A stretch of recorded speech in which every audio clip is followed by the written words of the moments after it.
Soy José Rubén Martínez, delegado de CSI en EVI.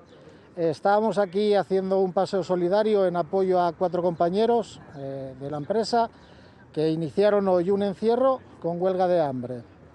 Las peticiones que están haciendo son una reposición 100%, esto es, cubrir las bajas por jubilaciones del año anterior, para con ello impedir 7 despidos, si no inminentes, sí camuflados y en diferido.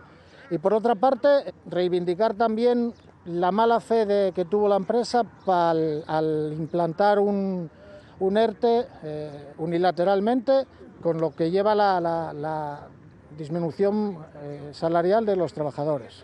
Bueno, aquí estuvimos, intentamos hacer un paseo solidario para, como dije, en apoyo a estos compañeros.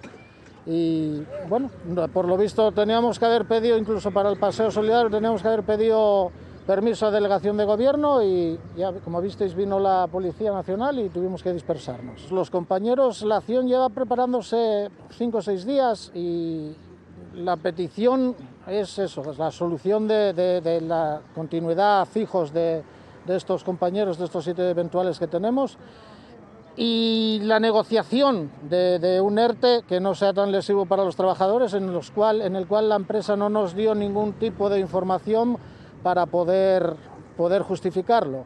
Las medidas están tomadas y yo creo que van a llevarse, según ellos, según lo que está planteado, hasta el final. O vencemos o morimos. Hay que luchar por los derechos y si, sabiendo como sabemos que la situación está complicada, no debemos dejar que los estamentos ni las empresas se intenten aprovechar de ello para sacarnos a nosotros el jugo.